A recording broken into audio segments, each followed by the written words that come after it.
even though their origins are in John Calvin's particular theology, I think most Presbyterian churches have strayed from the strict Calvinist teaching and have kind of gone on. But this handout on Calvinism will give you an idea of what would have been a pretty acceptable position to take on Christianity in the 17th century in England. Okay, the Calvinists or Presbyterians, they were the ones that were on the other side of the Civil War, right? So it was them versus, for the most part, them versus the Church of England and supporters of the monarchy. And there were some differences between the Presbyterians and the Anglicans on theology. But a lot of people in the Anglican Church would not have disagreed with, strongly with a lot of these points. It was really about, accepting the hierarchy, accepting the official church, accepting some of the trappings of the Anglican Church, which was more high church and definitely associated with the aristocracy. So this theology would have been, well known. It would have been pretty understandable and acceptable. And so you can see by reading this that there are areas of overlap with what Hobbes says, but there's also areas in which Hobbes really deviates from even this. And this was, this was the radical Protestant development, right? That was reworking how we look at human nature and human beings' place in the world and the role of the church and all of that. So, if you want to take a look at this handout on Calvinism. Oh, yeah, sorry. That's all right. I think I know I made 3 plus mine. Oh, darn. Well. If you want to pick one or something, you can. It doesn't matter to me. Okay. Yeah, I'll take it. Until you, and then you can just print another copy or Okay. something. Oh, I can give it back to you as soon as I'm Okay. done. I just need it to kind of look off of. But so the first principle is total depravity, which this describes pretty well as the sinfulness of man invading the thinking, emotions, and will in all aspects of the human being. Okay. So the original sin, the fall of man with the sin of Adam and Eve, it defines us, and so therefore human beings, according to this doctrine, don't have any way of saving themselves through reason or any other means. They need to have an intervention. So the intervention is Christ, who enters into the world, right, to save people. But then, this is one of the more radical ideas of Calvin, we have this unconditional election, okay? It says this is the concept of predestination. Now, in a way, superficially, this sounds similar to what Hobbes says, because Hobbes says, God set everything in motion, everything that exists is God's will. But this is a more of a less of a physical or physics type of concept and more of a spiritual type of concept. And basically what Calvin said was that God knew from the moment of creation who he would save and bring to heaven and who he would not. And you can see the problems related to this, right? There's problems for, well, then why be a Christian? Why go to church? There's all sorts of problems with motivation. But, Calvin argued no one knows, until the end times, no one will know who has been a part of the elect and who hasn't. And it's not in here, but there was a strong emphasis on the trappings of election. So if you were successful, if you were, upright in your community, you would be seen as most likely a member of the elect. So this is where that Protestant ethic, comes from, of wanting to be the upright, the hardworking, the successful, because it's a sign of your election. Okay, so it's interesting what human beings do with this. But it's the old, is God omnipotent and all-knowing or not? If he's all-knowing, then he has to know who will be saved and who will not. And Calvin came down on the side of predestination. So there's that. And then limited atonement, particular redemption, the belief that Jesus did not die to save all human beings. He only died to save for the sake of specific sins of those sinners who are saved. I have a hard time with this. Why bother? But okay. So there's biblical passages that Calvin used to support this. Then I stands for irresistible grace, the belief that every human whom God has elected will inevitably come to a knowledge of God. The elect cannot resist the call. Again, inevitability. And then finally, perseverance of the saints. This is the once saved, always saved belief, that everyone who has been saved will remain saved forever. Okay?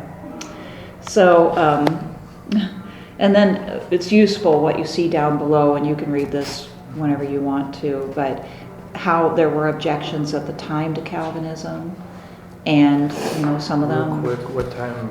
I think you already said this, but this was created around what time? Was it? Well, around, about the early to mid 16th century. Okay. Yeah. That's what I thought. Mhm. Okay. Yep. And so by Hobbes' time, it had pretty deep roots. Yeah, that's what I figured. It was a pretty strong movement, and I think that it appealed to people's, sense of belonging. Even though Calvin taught you cannot know for sure if you're a member of the elect, I think it appealed to people's sense of belonging. They felt that they were a member of the elect. If they went to the right church, if they followed Calvin's teaching, if they were hardworking and successful, these were all signs that they were elect. And of course, Calvin's depiction of hell was a pretty scary thing, so there was a strong motivation to work. Yeah. Definitely, right. You certainly wouldn't want to be identified with those who weren't working hard, who weren't going to church, and were not doing the right thing, because that would be totally a sign that you were not a member of the elect. Okay. So as we go through some of Hobbes's notions about heaven and hell, we can see some similarity but some difference. What he seems to be doing is taking some of the notions that people had about God, salvation, heaven and hell, and modifying them to fit his particular political theory. Okay? So if you've got your handout from last time, the slides. We're starting on chapter 36 this time. Let's see, where are we starting? I think we got through I- 30. Yeah, got we're through getting through 35. part of 36. We're in 36. right 36, now. okay. Mhm. Oh, and before we get started, I did want to bring in a couple of citations too. I remember last time I was telling you about his theory that the kingdom of God came to an end at a particular time, right? And it was when Saul became the first king of Israel. So that appears in 1 Samuel, book of Samuel, chapter 9, and specifically verse 15. It says that the day before Saul's arrival there, the Lord had disclosed his intention to Samuel. At this time tomorrow, he said, I shall send you a man from the territory of Benjamin, and you are to anoint him prince over my people Israel. He will deliver my people from the Philistines.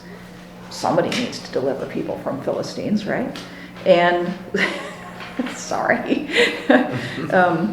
He will deliver my people from the Philistines, for I have seen the suffering of my people, and their cry has reached my ears. All right, so there's God instituting the kingdom of Saul. And then in Romans 13, which Hobbes cites, but he cites all kinds of biblical passages to support the idea that, the earthly rulers are absolutely in authority, and this is God's will. Okay? But Romans 13 is a good spot that he and a lot of other people use for this proof. So I'll just read a part of this. This is from the Apostle Paul. Okay, so every person must submit to the authorities in power, For all authority comes from God, and the existing authorities are instituted by him. It follows that anyone who rebels against authority is resisting a divine institution, and those who resist have themselves to thank for the punishment they will receive. Governments hold no terrors for the law-abiding, but only for the criminal. You wish to have no fear of the authorities, then continue to do right, and you will have their approval, for they are God's agents working for your good. Now, that would have been regardless of whether they were Christian rulers. There weren't any Christian rulers quite yet. But if you are doing wrong, then you will have cause to fear them. It is not for nothing that they hold the power of the sword, for they are God's agents of punishment, bringing retribution on the offender.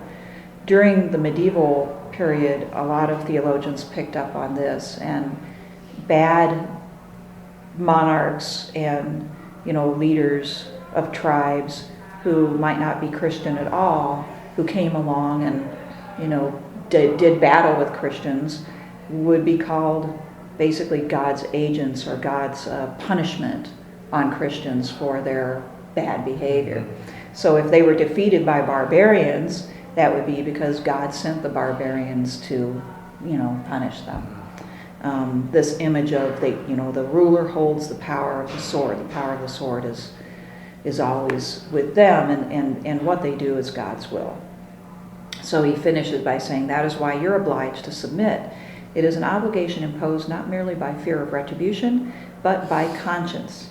That is also why you pay taxes. The authorities are in God's service, and it is to this they devote their energies.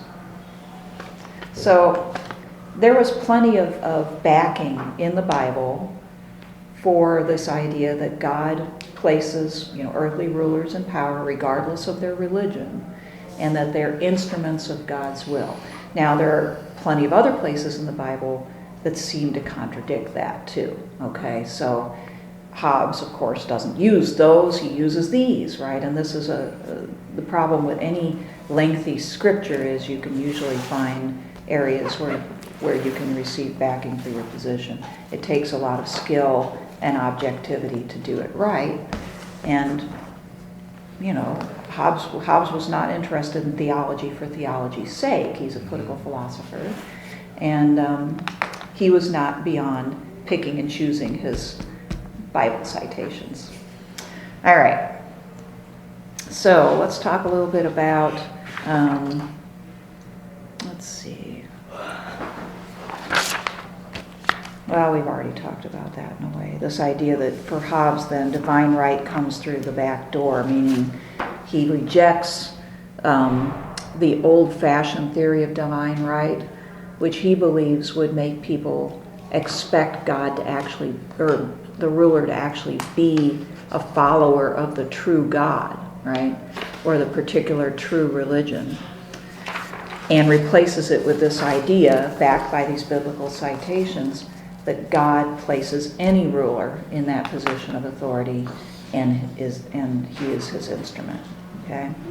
So the distinction is Hobbes's way doesn't lead to any expectations on the part of the ruler of good behavior. In other words, the people shouldn't expect the ruler to be a good Christian ruler. They shouldn't judge the ruler if he appears to go against Christian. That's because they have God's will? Yeah, okay. It's because they have God's will. Because everything is God's will. Okay? So he falls back on that. So don't complain about absolute government, about tyranny, about unjust laws, because those laws are there because God wills them there. Does that make sense? It's very, and that's kind of Calvinistic, because it comes close to saying all of this is predetermined. God is the first mover. He put everything in motion. What exists now is a result of all of that, that chain reaction that he put into motion. And so we have to accept it. This is the way it is. All right. He also teaches, and we've implied this already too, that the test of prophecy becomes whether the sovereign approves of the prophecy or not, because you can't have any independent notion of whether the prophecy is true, right? Remember why? because it's old and you haven't met the prophet and you haven't seen the miracles associated with it. A prophet is a true prophet if he has miracles, but you haven't seen any of those biblical miracles. So all you know is the sovereign is there because of God's will. If the sovereign says it's true, then it's true. Okay? Again, putting all of that power into the hands of the king. Okay? So chapter 37 deals with miracles. We can delve into that a little bit more. We already know he is not a big believer in miracles. He does rationalize miracles in the Bible. He talks about how many miracles are not true miracles, right? What makes people think something is a miracle when it might not be? If you saw something and you thought, wow, that's Like miraculous. sleight of hand type stuff he was talking about, like just, I guess what we would consider magic tricks today would be false miracles because you'd be deceiving people into thinking that you could actually do something that you really couldn't. Okay, so tricks that people pull would be one source. Remember he said something about, did he make like a general statement saying that miracles are associated with anything associated with God that would seem godly to do? Isn't that what he kind of said? Well, yeah, people are more likely to believe if the miracle is associated with somebody or an institution that they think has God's authority. So they're more susceptible to belief in that case. You know, if the Catholic Church says, for instance, just as an example, this miracle occurred, and on this basis, you know, we beatify John Paul II, right? Catholics are much more likely to believe that statement than if they read in the newspaper that, you know, somebody over in Wichita said this miracle happened, but has no backing, no authority from the church, right? So, yeah, that helps as well. Lots of times we see things we don't understand in nature too, right? And if it appears that we can't see the cause, that's when, whether it's, you know, a human trick or it's, you know, a statement by an authority and we haven't actually seen it ourselves, when we don't know the cause, we tend to attribute mystical or mysterious